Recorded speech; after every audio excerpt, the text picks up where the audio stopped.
ప్రజలు 9 నేషన్ టీవీకి స్వాగతం. రంగారెడ్డి జిల్లా తుక్కుగూడలో బహిరంగ సభకు భారీ ఏర్పాట్లు చేస్తుంది కాంగ్రెస్ ప్రభుత్వం. ఎల్లుండి జరగనున్న జనజాతర సభ ఏర్పాట్లను పరిశీలించారు డిప్యూటీ సీఎం బట్టి విక్రమార్క. ప్రధాన వేదిక, సభ ప్రాంగణం, పార్కింగ్ ఏర్పాట్లను అడిగి తెలుసుకున్నారు. ఈ సందర్భంగా బట్టి మాట్లాడుతూ తుక్కుగూడలో బహిరంగ సభలో జాతీయ మేనిఫెస్టో ఉంటుందని తెలిపారు. ఇందులో దేశ దశ దిశను నిర్ణయించే హామీలు ఉంటాయని తెలిపారు. అసెంబ్లీ ఎన్నికల ముందు తాము తుక్కుగూడలో ఉంచే 6 గ్యారెంటీలు ప్రకటించామని చెప్పారు. ఇచ్చిన గ్యారెంటీలను కూడా తూచా తప్పకుండా అమలు చేస్తామని అన్నారు. అధికారంలో వచ్చిన వెంటనే గంటలోనే ఫ్రీ బస్ సౌకర్యం కల్పించామని బట్టి విక్రమార్క అన్నారు. భారీ సంఖ్యలో ప్రజలు హాజరై సభను విజయవంతం చేయాలని బట్టి కోరారు.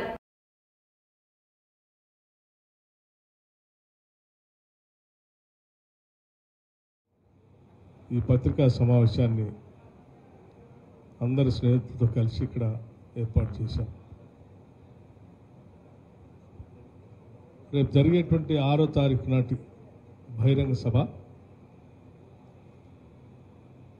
దేశంలోనే ఇది ఒక చారిత్రాత్మకమైనటువంటి బహిరంగ సభగా ఉండబోతా ఉంది. అఖిల భారత కాంగ్రెస్ కమిటీ దేశ సాధారణ ఎన్నికలకు సంబంధించి రిలీజ్ చేస్తున్నటువంటి పార్టీ పరంగా రిలీజ్ చేస్తున్నటువంటి మేనిఫెస్టోని తెలంగాణ రాష్ట్రంలో తుక్కుగూడ ఈ బహిరంగ సభ నుంచి ప్రకటించడం జరుగుతూ ఉంది. ఈ ప్రకటించే అంశాలన్నీ కూడా ఈ దేశ భవిష్యత్తు కోసం దశ దిశ నిర్దేశం చేసేటువంటి అంశాలుగా ఉండబోతూ ఉన్నాయి. దేశంలో కాంగ్రెస్ పార్టీ పక్షాన కొన్ని హామీలు ఇస్తే ఇచ్చిన హామీలని పాలనని ఎంత స్పష్టంగా చిత్తశుద్ధితో సంకల్ప బలంతో అమలు చేస్తామో అది తెలంగాణలో జరుగుతూ ఉంది. తెలంగాణ మోడల్గా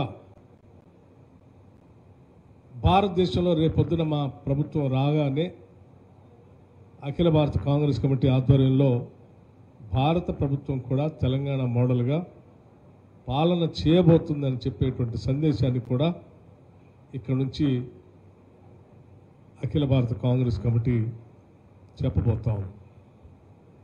అందుకే ఇది మనందరికీ గర్వకారణం. ఇది ఒక చారిత్రాత్మకమైనటువంటి గ్యారంటీల్ని అమలు చేసే క్రమంలో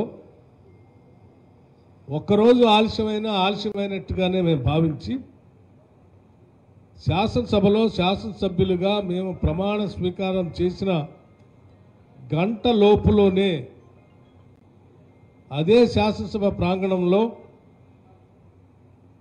మహిళలకు సంబంధించి ఫ్రీ బస్ రైడ్ని ప్రారంభం చేసినటువంటి సంఘటనని ఈ సందర్భంగా గుర్తు చేస్తూ ఉన్నాను. ఉచిత బస్సుతో పాటు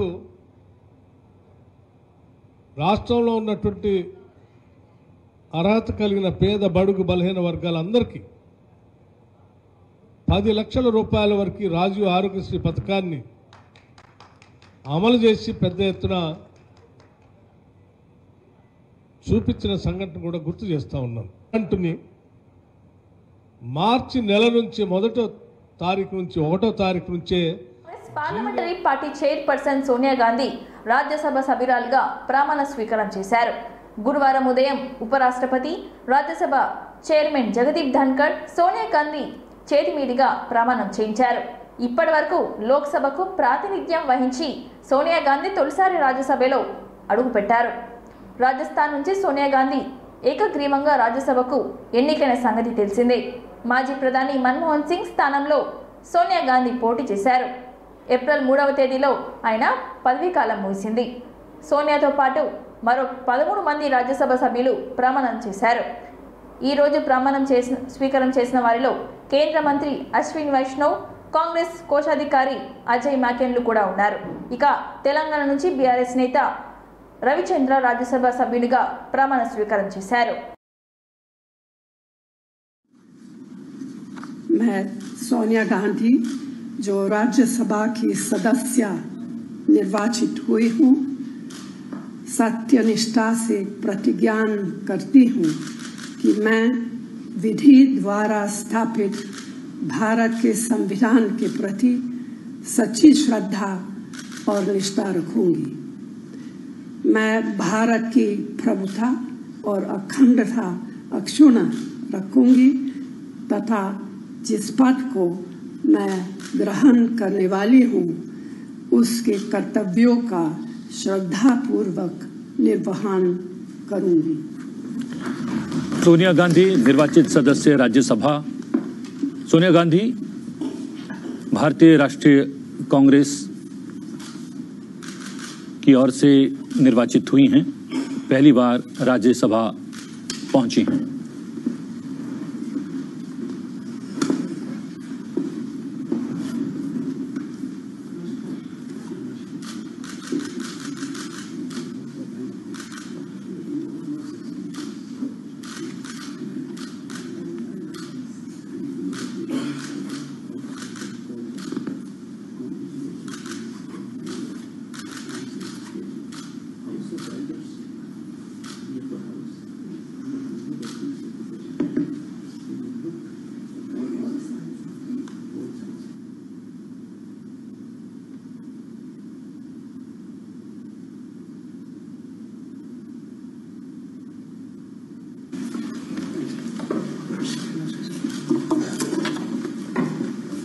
పరిశ్రమ పేలుళ్లలో క్షతగాత్రులై ఎంఎన్ఆర్ ఆసుపత్రిలో చికిత్స పొందుతున్న వారి మాజీ మంత్రి హరీష్ రావు ఎమ్మెల్యేలు పరామర్శించారు.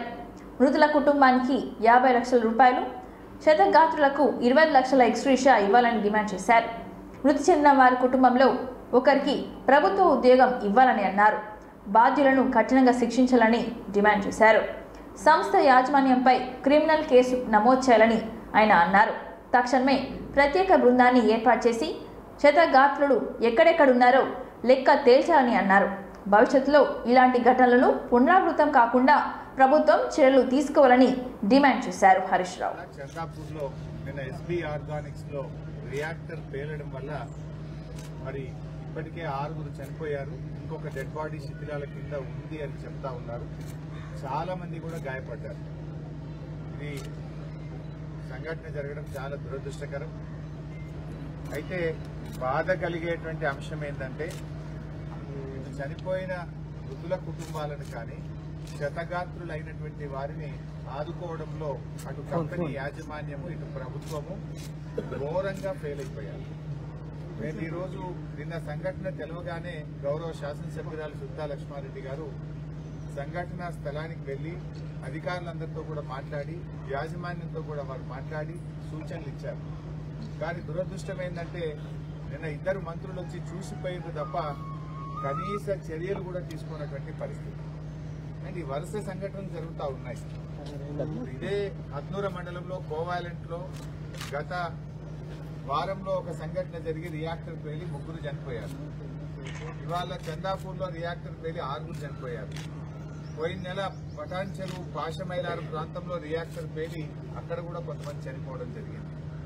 వరుస సంఘటనలు జరుగుతున్నా కూడా ప్రభుత్వము కనీసం పట్టించుకున్నటువంటి పరిస్థితి లేదు.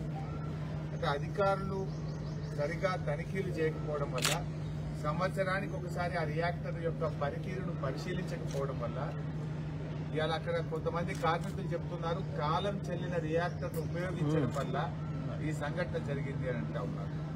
దీని వెనుక పూర్తిగా ప్రభుత్వం యొక్క అధికారుల యొక్క నిర్లక్ష్యం కనబడతాం. సరైనటువంటి చెకింగ్స్ చేయకపోవడం వల్ల, సేఫ్టీ మెజర్స్ తీసుకోకపోవడం వల్ల ఇవాళ పాపం అమాయకులైనటువంటి కార్మికులు చనిపోవడం జరిగింది. వాళ్ళని గాలికి వదిలేసినారు. దాదాపు ఇప్పుడు ఎంఎన్ఆర్ హాస్పిటల్లో 12 మంది క్షతగాత్రులు ఉంటే ఇటు వైద్య ఆరోగ్య శాఖ నుంచి మంది ఇతర రాష్ట్రాల వాళ్ళు, కర్ణాటక, బీహార్, ఆంధ్రప్రదేశ్, ఇతర రాష్ట్రాల వాళ్ళు ఉన్నారు. కొంత సహాయం అందించి ప్రభుత్వం నుంచి, యాజమాన్యం నుంచి బాధ్యతాయుతమైనటువంటి వ్యక్తులు అక్కడ ఉండి వారికి వైద్యం అందించాల్సినటువంటి పరిస్థితి. ఇంకా బాధాకరమైన విషయం ఏంటంటే అసలు హైదరాబాద్ అంటున్నారు, కొంతమంది సిటిజన్ హాస్పిటల్ హైదరాబాద్ పోయిందంటున్నారు, కొంతమంది ఎంఎన్ఆర్ హాస్పిటల్లో ఉన్నారన్నారు. అసలు ఎవరు ఏ హాస్పిటల్కి పోయినరు, వారి మంచి చెడులు ఎవరు చూస్తున్నారు అనేది ఇటు ప్రభుత్వానికి పట్టింపు లేదు, అటు యాజమాన్యానికి కూడా పట్టింపు లేనటువంటి పరిస్థితి. ఇది నిజంగా ఇది ప్రభుత్వం పూర్తిగా ఫెయిల్ అయిపోయింది. కుటుంబాలకు కనీసం 50 లక్షల రూపాయల ఎక్స్గ్రేషియా తక్షణమే అందించాలని, క్షతగాత్రులకు 25 లక్షల రూపాయల చొప్పున ఎక్స్గ్రేషియా అందిస్తూ వారి కుటుంబాలకు ప్రభుత్వ ఉద్యోగం ఇవ్వాలని చెప్పి బీఆర్ఎస్ పార్టీ పక్షాన్ని డిమాండ్ చేస్తా ఉన్నాం. ఈ రోజు వారి వైద్యం ఏపీలో ఎన్నికల హడావిడి ఊపందుకుంది. ప్రధాన పార్టీలన్నీ జోరుగా ప్రచారం చేస్తుండటంతో రాష్ట్రం రణరంగంగా మారింది. మేమంతా సిద్ధం పేరుతో రోడ్ షోలు, బహిరంగ సభలు నిర్వహిస్తూ సీఎం జగన్ ప్రచారం నిర్వహిస్తుండగా, ప్రజాగాలం పేరుతో టీడీపీ అధినేత చంద్రబాబు ప్రచారం నిర్వహిస్తున్నారు. ఇదిలా ఉండగా అధికార ప్రతిపక్ష పార్టీలు మేనిఫెస్టో ప్రకటించకపోవడంతో అందరిలో ఆసక్తి నెలకొంది. ఈ క్రమంలో జగన్ తన మొదటి హామీని ప్రకటించారు. లారీ డ్రైవర్లు, టిప్పర్ డ్రైవర్లకు కూడా 10,000 రూపాయలు ఇస్తామని ప్రకటించారు. ఇప్పటిదాకా ఆటో డ్రైవర్లకు, టాక్సీ డ్రైవర్లకు మాత్రమే వర్తిస్తున్న వాహన మిత్ర పథకం 2024లో వైసీపీ ప్రభుత్వం అధికారంలోకి వచ్చాక లారీ, టిప్పర్ డ్రైవర్లకు కూడా వర్తింపజేస్తామని అన్నారు. తిరుపతి జిల్లా చిన్న సింగంలో జరిగిన డ్రైవర్లతో ముఖాముఖి కార్యక్రమంలో జగన్ ఈ ప్రకటన చేశారు. జగన్ ప్రకటనతో లారీ, టిప్పర్ డ్రైవర్లు కూడా ఆనందం నెలకొంది. అంటే ఆటో డ్రైవర్లకు, టాక్సీ డ్రైవర్లకు ఇంకా కాస్తో కూస్తో ఒక అడుగు ముందుకు వేసి ఈసారి మన ప్రభుత్వం వచ్చిన తర్వాత సొంత టిప్పర్లు ఉన్న టిప్పర్ డ్రైవర్లను కూడా ఈ కేటగిరీలోకి తీసుకొస్తాం.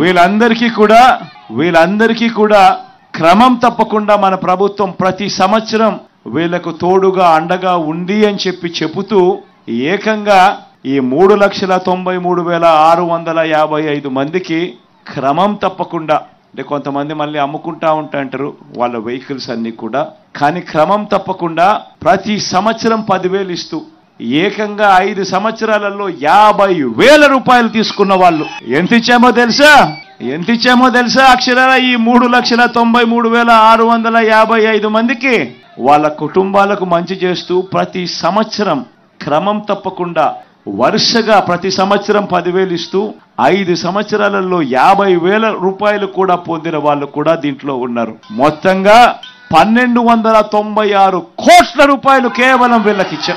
మరొక్కసారి చెప్తా ఉన్నాను, వాహన మిత్ర అనే కార్యక్రమం అనే స్కీమ్ తీసుకొచ్చి ఈ ప్రతి డ్రైవర్ కు తోడుగా సొంత టాక్సీ గాని, సొంత ఆటో గాని కొనుక్కొని తన జీవనం సాగిస్తా ఉన్నా, సొంతంగా చేసుకుంటా ఉన్న ఇటువంటి వాళ్లకు ఏకంగా ఈ 5 సంవత్సరాల 58 నెలల కాలంలో 1,296 కోట్ల రూపాయలు వాళ్ళ చేతుల్లో పెట్టాం. ఈ ఒక్క పథకం ద్వారా ఈ రోజు మీ అందరికీ మరొక మాట కూడా చెప్తా ఉన్నా. నెక్స్ట్ మళ్ళీ మన ప్రభుత్వం వచ్చిన తర్వాత ఈసారి సొంతంగా టిప్పర్లు కొనుక్కొని, సొంతంగా లారీలు కొనుక్కొని వాళ్ళ జీవనం వాళ్ళు నడిపిస్తా ఉన్న వాళ్ళకు కూడా ఈ జాబితాలోకి తీసుకొని వస్తాము అని కూడా ఈ సందర్భంగా చెప్తా ఉన్నా. ఎలక్ట్రిక్ వాహన దిగ్గజ కంపెనీ టెస్లా ఇండియాలో $2 బిలియన్ నుండి $3 బిలియన్ ఎలక్ట్రిక్ కార్ల ప్లాంట్ ఏర్పాటు చేసేందుకే సిద్ధమైంది. ఈ ప్లాంట్ ఏర్పాటుకు అనువైన ప్రాంతాలను గుర్తించేందుకే అమెరికా నుండి టెస్లా బృందం త్వరలో ఇండియాకు రానుంది. దీనిపై మాజీ మంత్రి BRS working president KTR X వేదికగా స్పందించారు. టెస్లా కంపెనీని తెలంగాణకు తీసుకొచ్చేలా రాష్ట్ర ప్రభుత్వం కృషి చేయాలని అన్నారు. టెస్లా ప్రతినిధులను మన రాష్ట్రానికి తీసుకొచ్చి ఇక్కడ కార్ల తయారీ ప్లాంట్లు ఏర్పాటు చేసేలా ప్రభుత్వం చర్యలు తీసుకోవాలని కేటీఆర్ కోరారు. టెస్లా బృందం హైదరాబాద్ను సందర్శించి తెలంగాణ ప్రభుత్వ ప్రగతిశీల పారిశ్రామిక విధానాలను తప్పకుండా అర్థం చేసుకుంటుందని కేటీఆర్ తెలిపారు.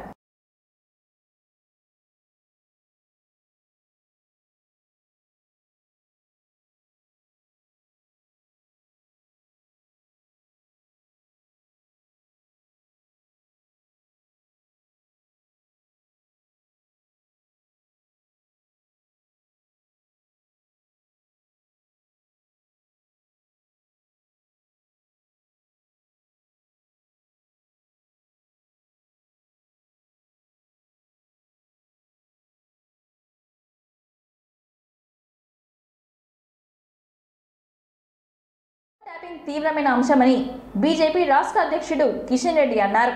ఇది ఆషామాషి కేసు కాదని, కక్ష సాధింపు చర్యనేనని అభిప్రాయపడ్డారు. ప్రజాస్వామ్యాన్ని హత్య చేసేలా బీఆర్ఎస్ వ్యవహరించిందని మండిపడ్డారు. పౌరుల హక్కులను బీఆర్ఎస్ భంగం కలిగించిందని కిషన్ రెడ్డి ఆరోపించారు. రాజకీయపరమైన లబ్ధి కోసమే ఫోన్ ట్యాపింగ్ చేశారని ఆరోపించారు. దుబ్బాక మునుగోడు బైపోల్ ఎలక్షన్ టైంలో కూడా ట్యాపింగ్ జరిగిందని కిషన్ రెడ్డి ఆరోపించారు. పారిశ్రామికవేత్తలు ప్రముఖుల ఫోన్లు కూడా ట్యాపింగ్ అయ్యాయని ఆయన అన్నారు. ప్రైవేట్ వ్యక్తుల ఫోన్లు ట్యాపింగ్ చేసి డబ్బులు వసూలు చేశారని ఆరోపించారు. ఫోన్ ట్యాపింగ్పై హై లెవెల్ విచారణ జరిపించాలని కిషన్ రెడ్డి డిమాండ్ చేశారు. ఈ అంశంపై మాజీ సీఎం కేసీఆర్పై చర్యలు తీసుకోవాలని కోరారు. హుజూరాబాద్ లో జరిగినటువంటి ఉప ఎన్నికల్లో మా పార్టీ అభ్యర్థుల ఫోన్లు, మునుగోడులో జరిగినటువంటి ఉప ఎన్నికల్లో కూడా మా పార్టీ నాయకుల ఫోన్లు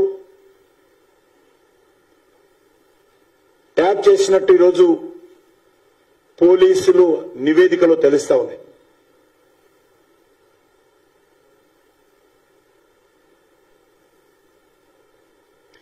అంతేకాకుండా పెద్ద పెద్ద పారిశ్రామికవేత్తల ఫోన్లు,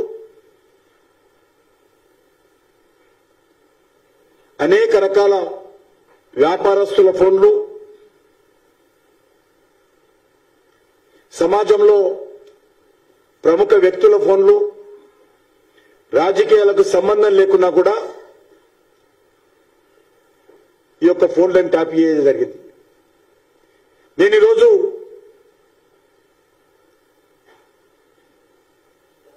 ఈ విషయం పైన ఆనాటి ముఖ్యమంత్రిని ప్రశ్నిస్తా ఉన్నాను. దీనికి కారణం ఎవరని అడుగుతా ఉన్నాను.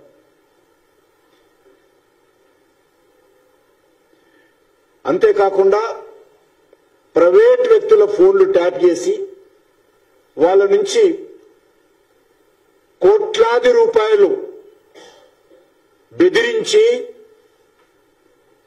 భయపెట్టించి వసూలు చేశారనే విషయాన్ని కూడా ఈరోజు పోలీసు అధికారుల ద్వారా దర్యాప్తులో బయటపడతా ఉంది. ఇంతటితో ఈ వార్తలు సమాప్తం. మరిన్ని వార్తలతో మళ్ళీ కలుద్దాం. చూస్తూనే ఉండండి ఓర్గలు 9 నేషనల్ టీవీ.